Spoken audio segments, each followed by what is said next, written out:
Hello, and welcome to another Fantasy Premier League video. My name is Steve, and if you're on this side of the world, I hope you all enjoyed your Christmas, catching up with the rallies, and there weren't too many Monopoly boards upended or family feuds ensuing from the competitive games played on Christmas Day. And to all of you on the other side of the world, Merry Christmas, and thanks for tuning in on Christmas Day. The Isak to Solanke move paid back huge for my 1 week punt and contributed to my first green arrow in a couple of weeks, taking me from 163k to 150k overall. My wildcard is active, and I've made a couple of changes in finalising it, which I'll hopefully get through quite quickly today. I'm not going to cover old ground though, so if you want any details about the other players in my wildcard squad, then have a look at my earlier video for this game week. But before we get started, if you're not already a subscriber to this channel, consider subscribing. It really helps the channel out. And if you enjoy the following content, make sure to give it a thumbs up. So a very, very quick game week 18 review here. I scored 49 points in a week where the average was 36.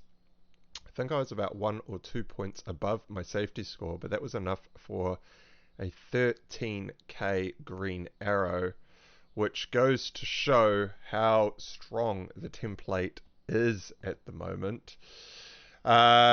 As I mentioned in my intro, my 1 week punt was to go from Isak to Solanke, which paid back massively as Isak was benched, but ended up coming on in the first half as part of a two-way substitution when Lascelles got injured and Newcastle were already down 1-0 to Luton, earning him a 1-pointer. With Solanke scoring the hat-trick against the 10 men of Forest, I actually ended up with a 16-point swing for a 1 week punt, so I was very happy with that. Senesi earned an assist in the same match, assisting one of Solanke's goals, which got him the same points for Trent Alexander-Arnold this week, which is great.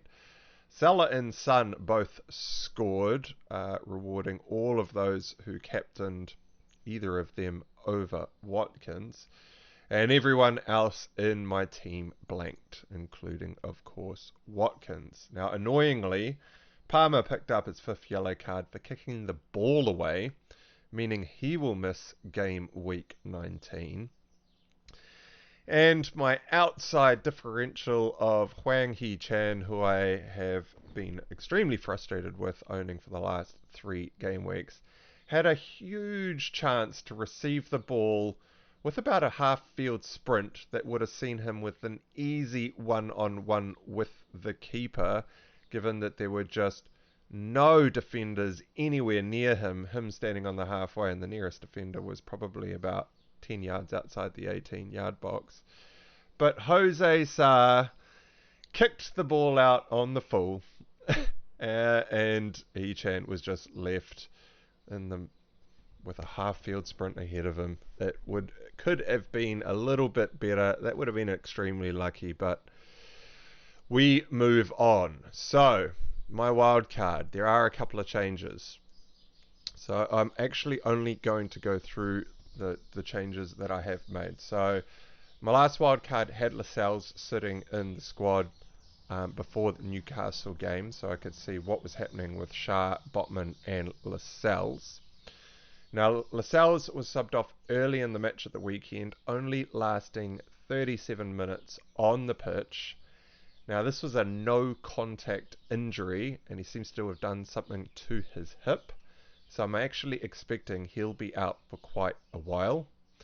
When Lascelles was forced off, Botman was subbed on at this point. So Botman actually started on the bench. Now I was predicting Botman to start next to Lascelles at the weekend. It was actually Lascelles starting next to Fabian Schär. So that is a little bit worrying, as I was picking Botman to start the match. However, he could have been lined up to play the second 45 for all we know, as Pochettino could be using, could have planned to be using the free halftime substitution that managers rarely use unless they are bringing people back from injury and trying to work their match fitness up. But regardless, Botman did come on and played the majority of 60 minutes, which was what I was predicting, that he'd get 60 minutes out in this match. But of course, obviously not to a forced substitution. So it was unlikely that he was going to play the 60 minutes. But I think Howe's hand is now forced with Lascelles out and Kraft still injured. Now, Newcastle only have 2 and a bit days rest until their next fixture against Nottingham Forest.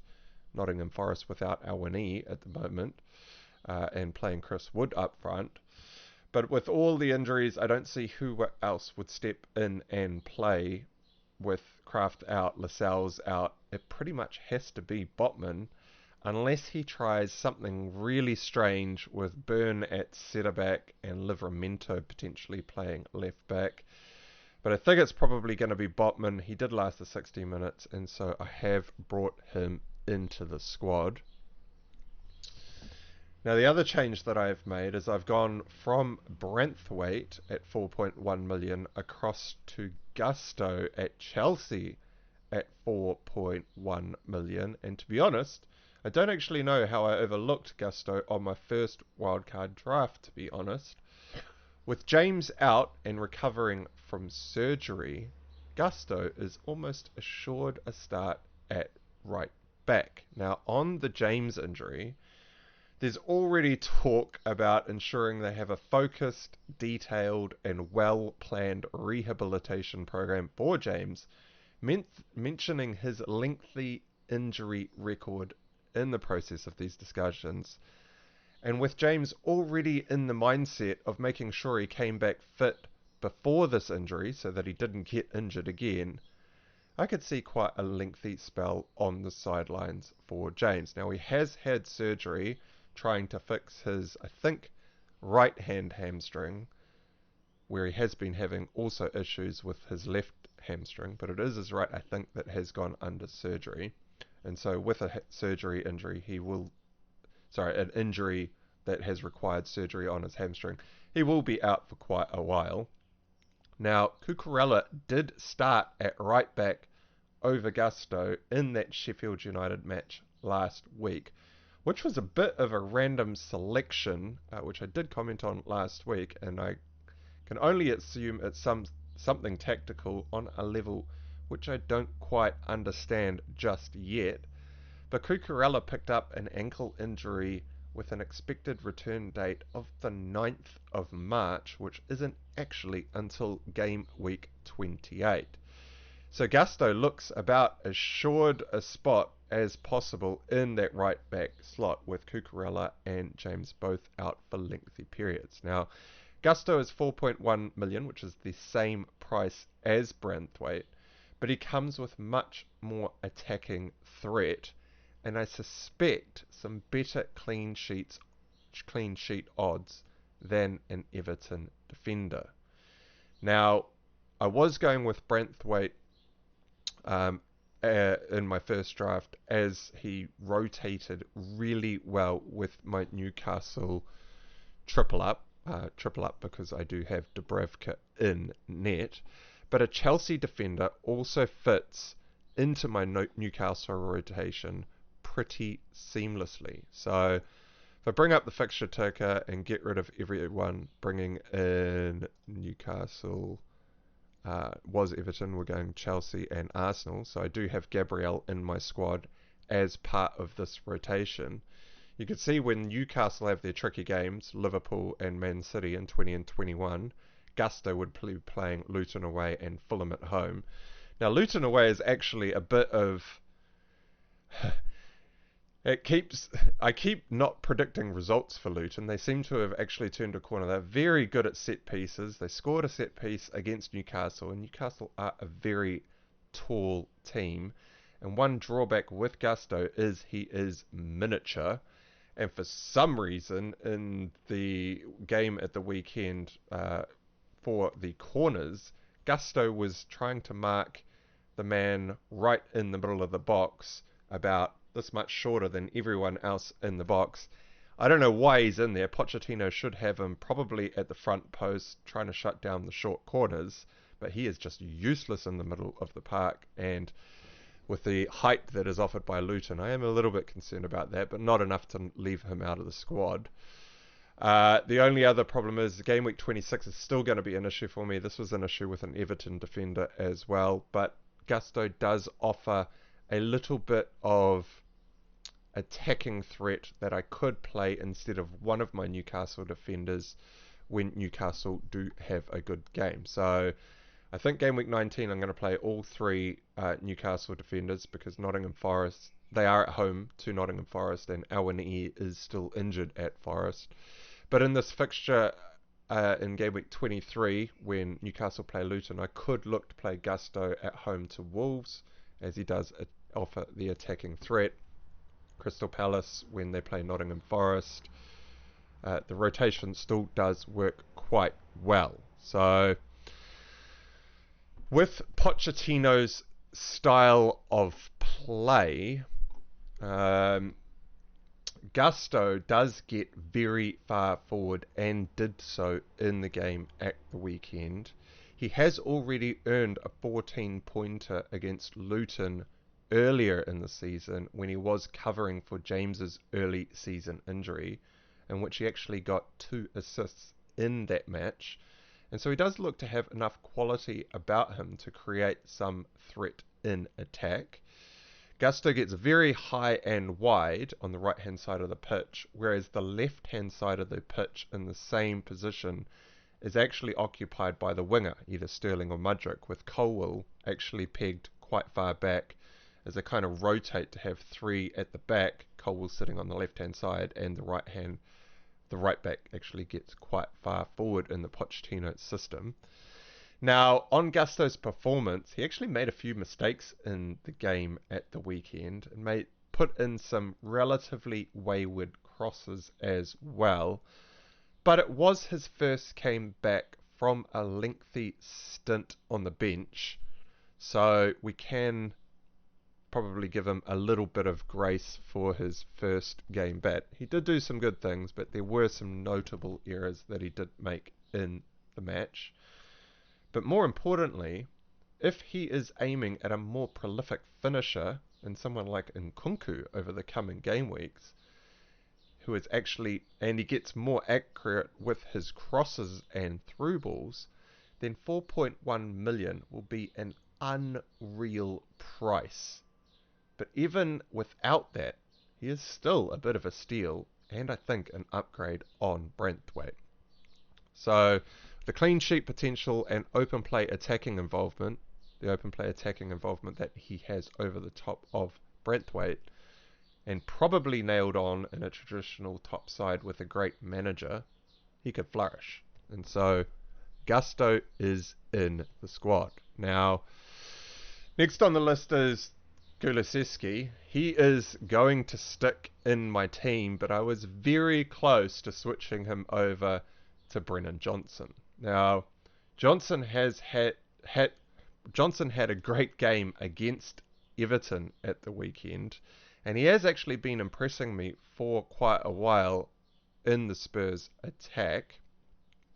Now, the only reason that I haven't gone with the very budget option of Brennan Johnson is the question of who is going to miss out when Maddison returns from injury. Will it be Johnson on the right, with Kulu going back to his natural right wing position? Or will it be Richarlison that misses out, with Son playing up front, Johnson on the right, and Kulu on the left? Now, in all of these scenarios, Kulusevski, to me, is still nailed on and the most safe pick. If I was in charge of the Spurs squad, I'd actually play Son up front myself, keep Johnson on the pitch, but the drawback of that is Richarlison does actually have an insane work rate up top, so I think he will probably keep starting under Postecoglou. And it's probably going to be Johnson who will eventually be dropped. But I do think Johnson is too good to bench based on his previous performances. So it's actually going to be a very interesting benching dilemma for Postecoglou. Now, with Son leaving for AFCON, Johnson does look to be safe for the meantime and for quite a few game weeks. So he does have a lot of games left in him for any of you out there that are looking for a cheap differential in midfield. But he might get dropped in about game week 24 or so when Son is back from Asia Cup, Richarlison is not injured, Maddison being back from injury, and probably Kulusevski still not injured. I'm picking at that point Johnson will probably get dropped, but that is quite a few game weeks in the future for any of you looking for a 5 to 6 week punt. Now, Semenyo stays in the squad. I had a look over him in the Bournemouth game at the weekend, and he looked quite involved. He had very good technique when shooting, and so I have actually locked him into the wildcard, having seen his performance, as I do think the additional 0.2 million over a dead third bench spot of someone like a Woodrow at 4.4 million is worth the 0.2 million spend. And I could actually easily play him against Fulham United this weekend. And he does actually offer me some options around what to do with Haaland. Now, I am currently starting Semenyo. The reason that I'm starting him is obviously that Palmer is suspended for game week 19, and I have no plans to drop Palmer as I picked him up very cheap, and I think he is just the key to how Chelsea are ticking along in attack. So the Palmer suspension has actually forced my hand into playing Semenyo and does kind of alter my plans around what I do with Haaland. So on Haaland, as you can see down here, I have 7.1 million sitting in the bank on my wildcard draft, which is a lot of money to be having sitting in the bank. Now, that I do have Solanke in at 6.8 million, and with the 7.8 in the bank, it gives me exact funds to go to Haaland as of right now at Haaland's current price. So that is my Haaland back in plan. I will be dropping Solanke for Haaland. And my options around this are, when do I do it? So as of right now, it doesn't look like Haaland is actually going to be fit for game week 19. And we're not going to get any more information across Christmas about whether or not he's actually going to start against Everton. So, my options are, I could bring in Haaland for Solanke this week, as Solanke will eventually make way for Haaland. I could start Haaland in case he plays, and allow Semenyo to come in off the bench. Now, this is my plan before Palmer got suspended, right? So Palmer's suspension puts a spanner in the works here, as I would need to play a 4-4-2 if I bring Haaland in straight away. And I don't really like having that much money sitting on the bench.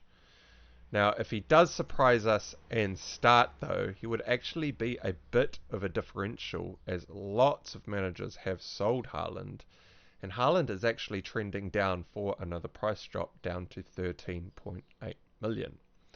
So this is my least favoured option, as I do not like having a player that just will not play sitting on my bench that's £13.9 million, right? So my second option is to keep the money in the bank, swap Solanke to Alvarez. Now, Alvarez could be a really good shout if Haaland is out, as he will have penalties and will be playing, will most likely be playing up front in that City attack for the game at the weekend.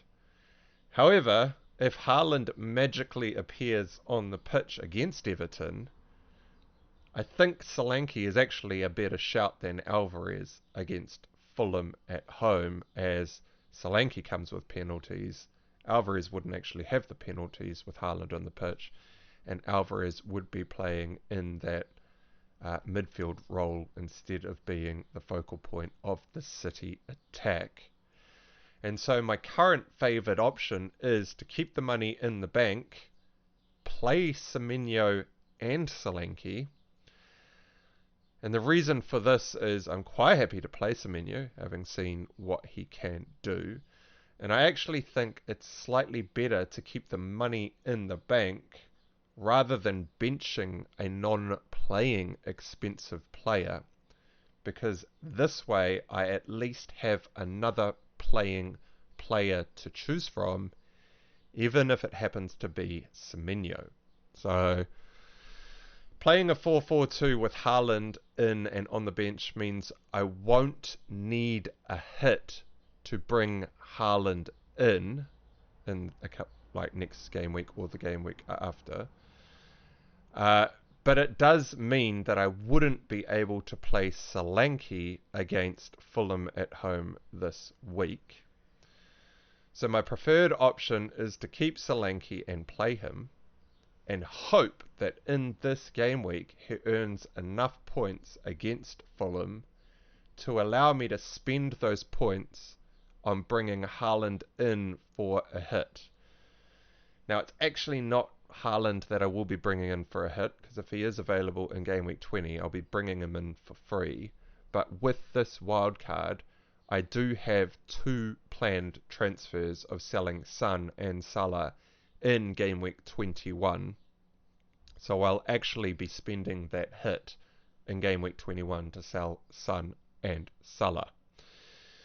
But the other added advantage of leaving Haaland out of the team is I might actually earn some more value in playing this way, as Solanke is due to go up in value again today, meaning I will actually earn 0.1 million on him, as that will be his second price rise since I brought him in last game week.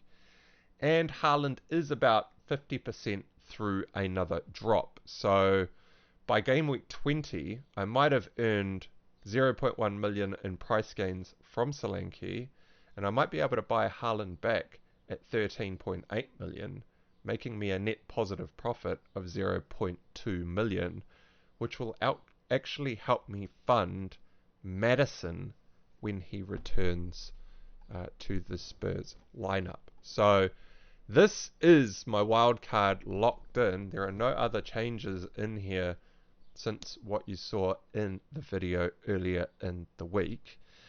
Now, I do have some special mentions on Nkunku and Chelsea, now that we have seen Nkunku play for 30 minutes.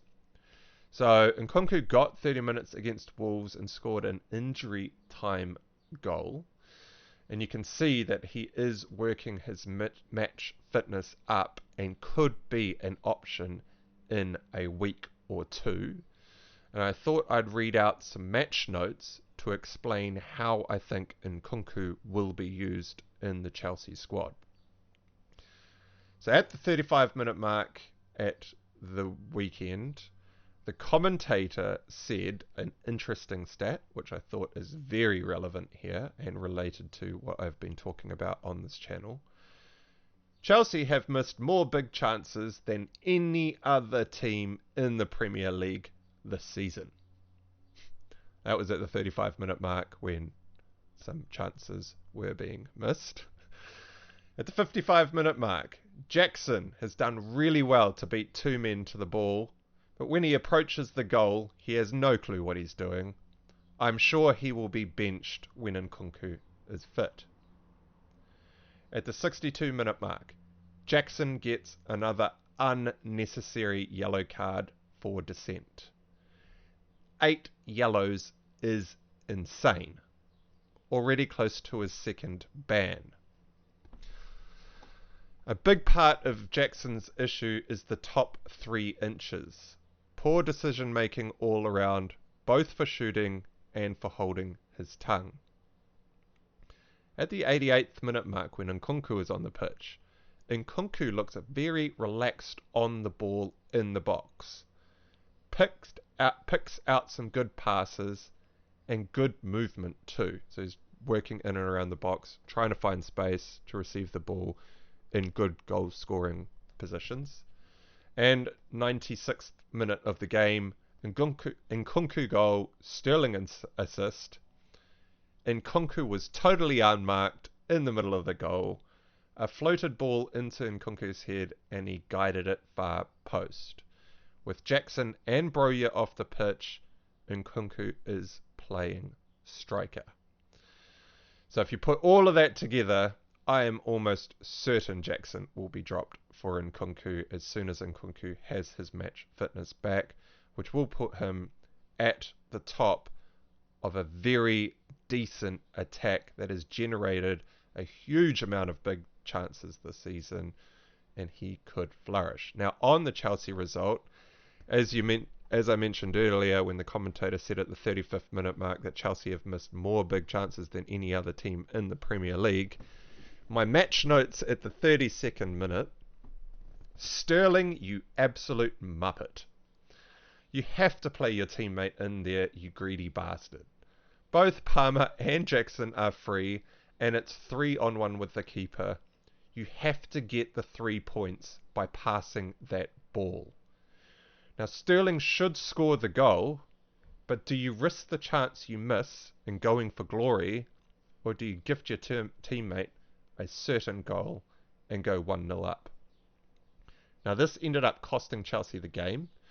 Chelsea conceded their second goal when Pochettino had brought all of his attackers on for defenders, which he wouldn't have needed to do to chase the game had Chelsea gone 1-0 up early on and not being instead behind 1-0 late in the game, and then conceding it to 2-0 in injury time.